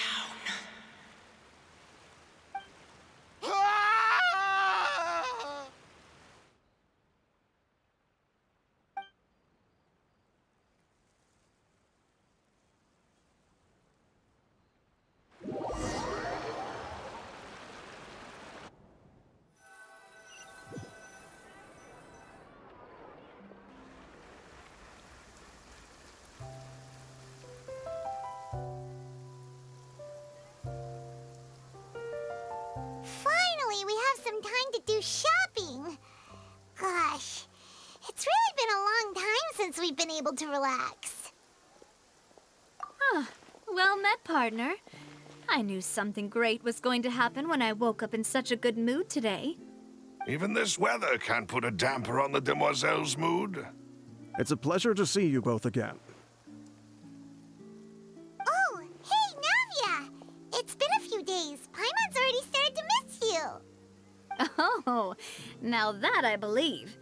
I'm easy to work with and always bring home the bacon. Who wouldn't treasure having a partner like me? Sounds like you're really enjoying life these days, Navia. What have you been busy with since the trial? It's just been one thing after the other. I've been making non-stop trips between Poisson and the courts in Sen. Everyone from Spina di Rosula organized a memorial for my father. We never held a memorial when he first died, since everyone knew that even if we held one back then, no one was going to come. This time, though, everyone in Poisson, and even many people from the court, all attended. So his name's definitely been cleared now. That's what we like to hear. It's been the dearest wish of Demoiselle all along. That blasted stubborn fool. I was right to put my faith in him. I'm so glad I didn't give up on the case all those years ago. Oh, by the way, I ran into Charlotte just after I left the memorial service. Well, maybe it'd be more accurate to say I knew she would be there, and there was no way she'd just let me go.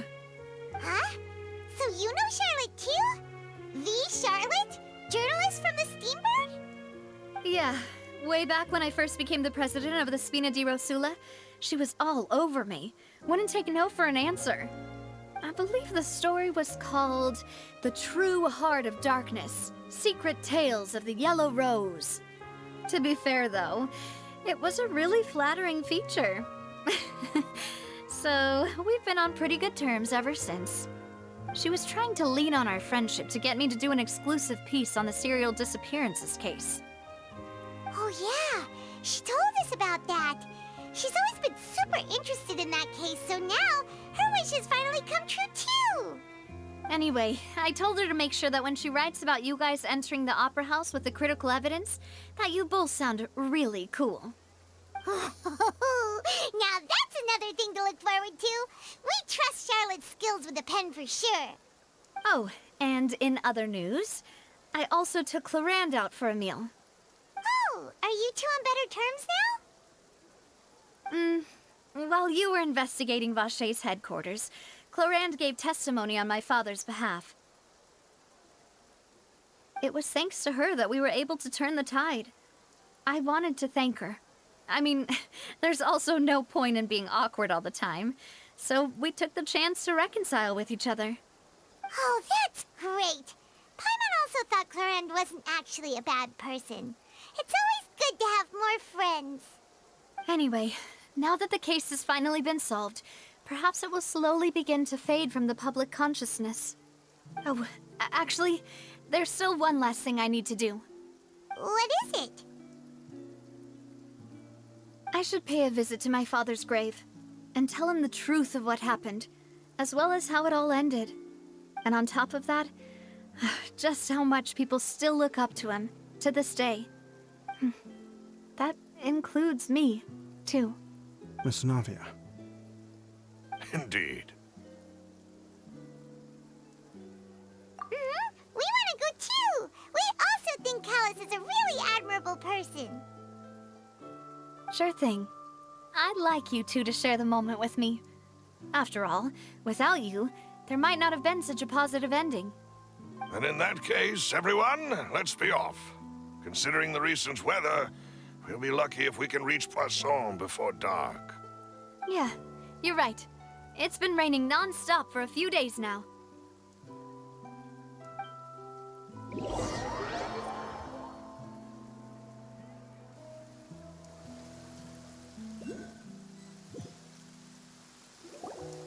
Huh. This is where my father's grave is.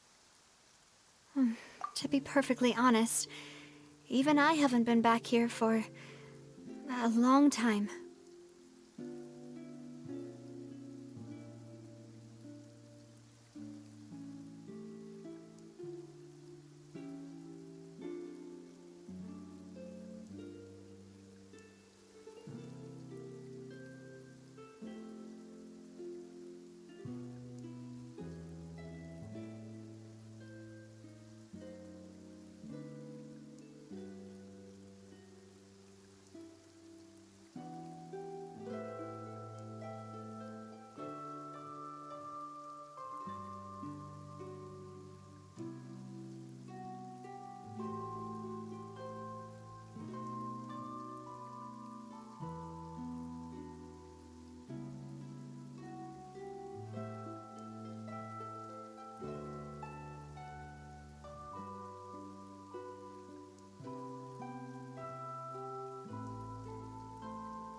Huh? There's someone there already. Wait. That figure. It can't be. Isn't that Nervalette? Why would the Chief Justice be here? Huh? Navia?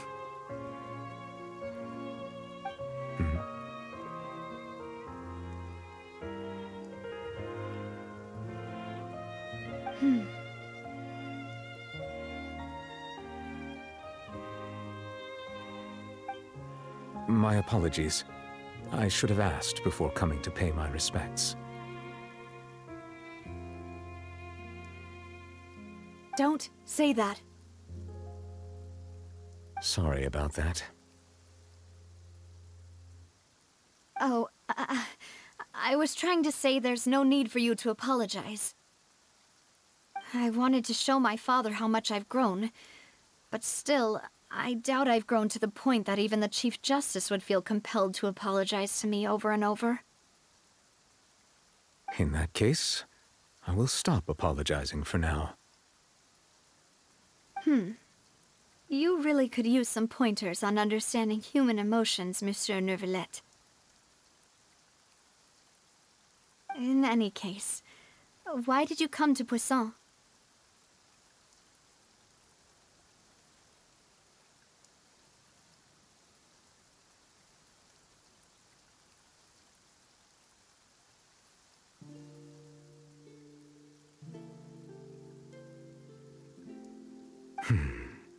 Well, ever since that day, I've been turning a question over and over in my head.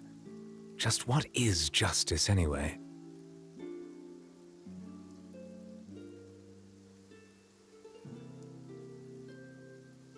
There was once a time when I didn't want to believe that there could be anything more important to humans than life itself.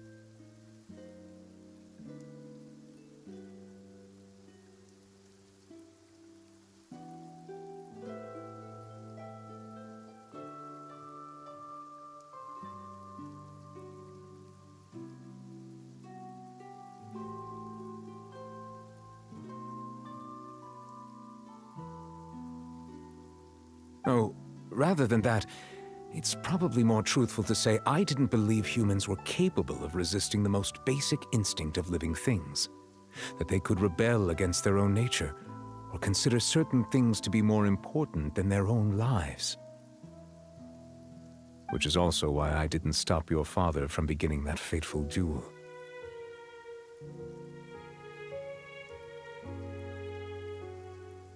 I believed that a truly innocent man would never throw away his life like that. That there was nothing, should have been nothing more important than one's own continued survival. But Mr. Callus proved me utterly and decisively wrong. If not for his sacrifice, the serial disappearances case would have remained unsolved to this day. Mr. Callus made the choice he did for his daughter, for his associates, and for many people completely unrelated to him.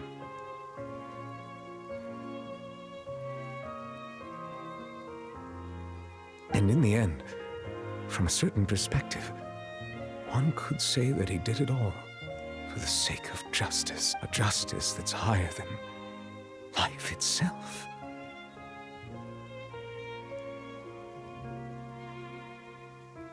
So, you asked me why I came here. I just wanted to say my apologies to Mr. Callus in person. I should have noticed all of this much sooner.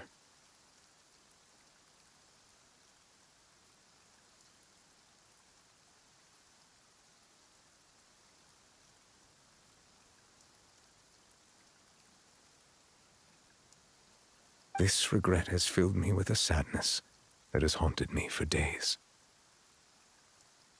That high and mighty chair in the opera Epiclese indeed insulates one from many important things.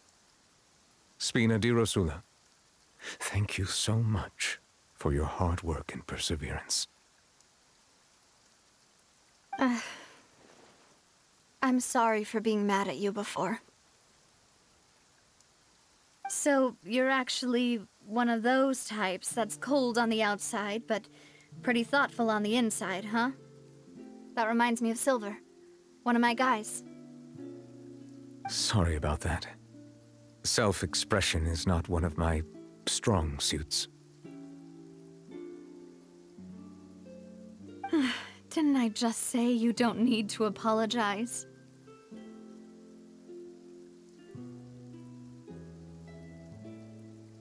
Ah, so Navia and Neuvillette seem to have made their peace as well. Let's not disturb them for now. We can wait till after they're done.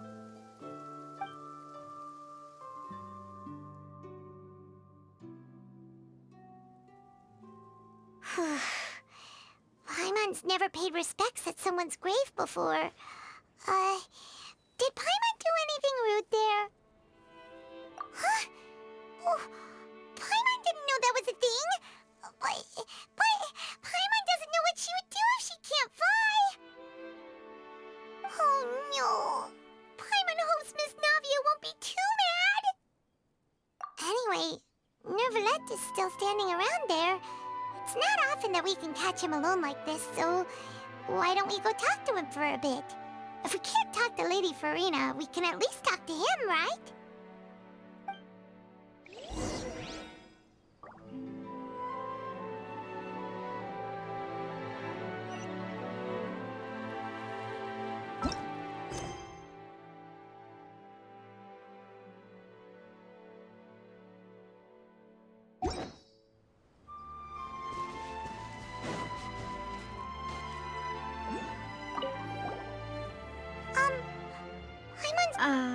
What are you saying, Paimon?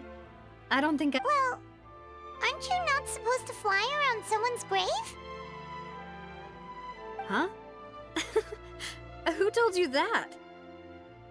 Hey, Traveler! Why did you mess with Paimon again?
Oh, it's you two. Did Miss Navia invite you to come pay your respects to her father? Mm-hmm. We ran into Navia on the streets today, so we just followed her here. I see, I see. Then is there something that I can help you with? Well, it's pretty hard to run into you like this since you're usually super busy. So we figured we could try to ask you a few questions, if that's okay. Please feel free.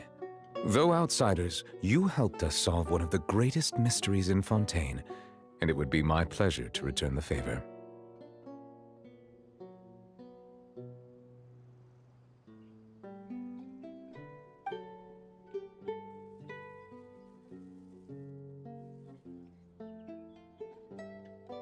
So, at court, the bad guys referred to that special water as water from the primordial sea, but what is it really? Truthfully, that name is already quite accurate. I can only surmise that Vacher and his ilk only learned of its nature and existence after extensive research. There used to be a special sea on the surface of this planet. The nature of its seawater was rather different from that of the sea we know today.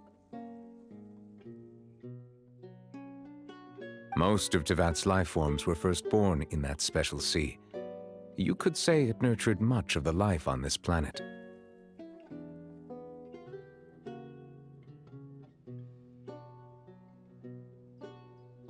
Huh. So it really was where everything began. It makes sense to call it primordial then. But today, the primordial sea no longer exists on the planet's surface. What Vacher discovered must have been some kind of special case, or a remnant from a truly ancient age. Huh. So that's how it is. Oh, you really know everything, Monsieur Neuvillette. But if that's the case, then why would people, at least people from Fontейn, dissolve in that kind of water? Indeed. Why would the primordial sea, which was known to engender and nurture life, suddenly reverse itself and devour life instead? To be frank, that also doesn't match my understanding of this world and its laws. There must still be some unknown secrets around the people of this land. Is there anything else you'd like to ask me about?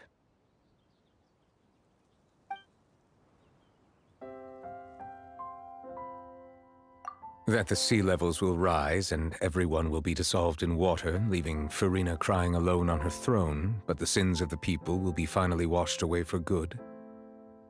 Does that appropriately summarize the version you've heard? That's right! It was Linny that told us back then. And that about covers all the main points. Yes, up to the present, I think we reached a point where we have no choice but to confront this prophecy directly. Rumors have it that this prophecy is rooted in the last words the former Hydro Archon left to the world before she passed away.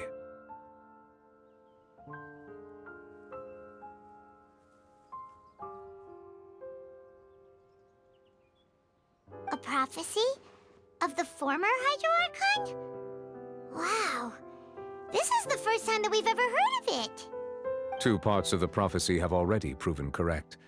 The rising sea levels, and the ability of the people of Fontейn to be dissolved. We should be more vigilant, and stay on the watch for further signs. Speaking of the prophecy, Furina has also always taken it quite seriously. Indeed, she has been collecting information and intelligence from across Tevat for this purpose. If the rumors were true, then perhaps this prophecy is the conundrum left to Furina by her predecessor. But with Furina being the way she is, can we really trust her to solve it? Is there anything else you'd like to ask me about?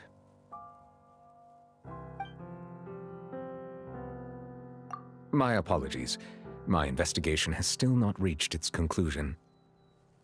However, I still believe the judgment of the Oratrice was not rendered arbitrarily. Huh? But you also said you thought he was innocent. For many years, I have been quite aware that the Oratrice does not simply mechanically repeat the verdict that I give on each case. As a divinely created mechanism, the people's unified faith in the concept of justice is integrated into it. Not only can it produce the incredible power of indemnitium, but it likely also possesses other traits, such as self-awareness. Which is all to say, I have been prepared for a situation like this for a long time. Huh.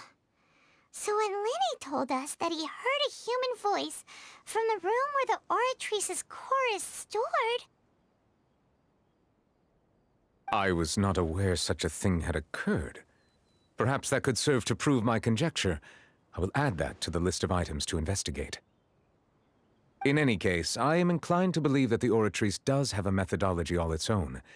We just do not have enough information. Based on Farina's reaction, I doubt even she had any idea what was going on.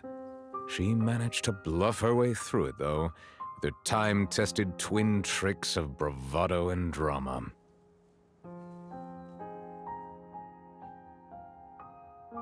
While we do intend to get to the bottom of this, for now, we regret to say that the Fatui Harbinger will just have to bide his time in the fortress of Meripede.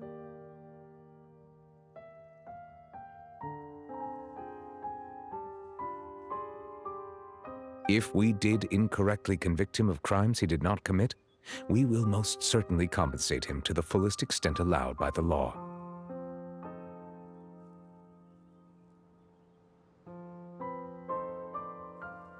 If you ask Paimon, the only compensation he'll want is a no-holds-barred fight with you.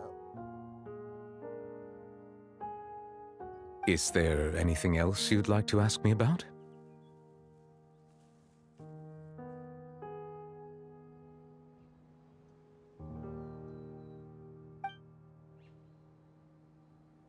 Your sibling, another blonde-haired traveler. I'm sorry, but I've never seen anyone who matches that description. If she ever stepped foot in Ffontaine, I'm sure she followed our laws to the letter, and had no reason to appear on the stage of the opera Epiclese. Is there anything else you'd like to ask me about?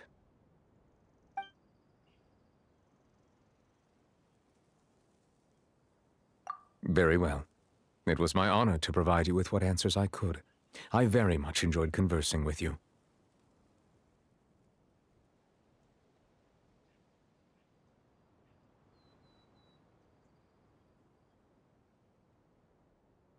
It will soon be time for me to leave this blissful tranquility behind and return to Palais Memoria.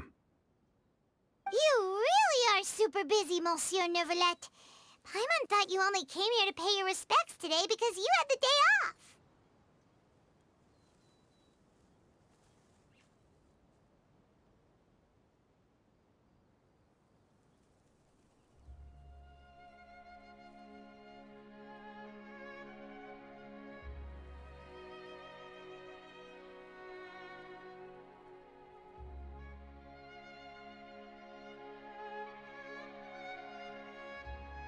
Crime and villainy do not have the day off, and so justice must work around the clock as well. This is merely the nature of a justice's work.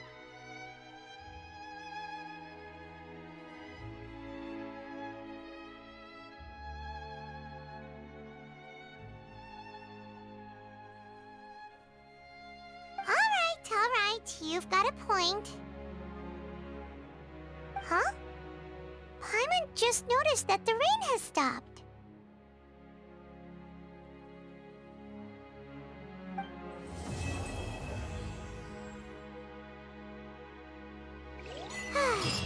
You know, we've been walking around for a while now. Why don't we go back to the Spina di Rosula base in the court of Ffontaine and have a rest? Navia said something about having a place ready for us there, didn't she? Come on, let's go!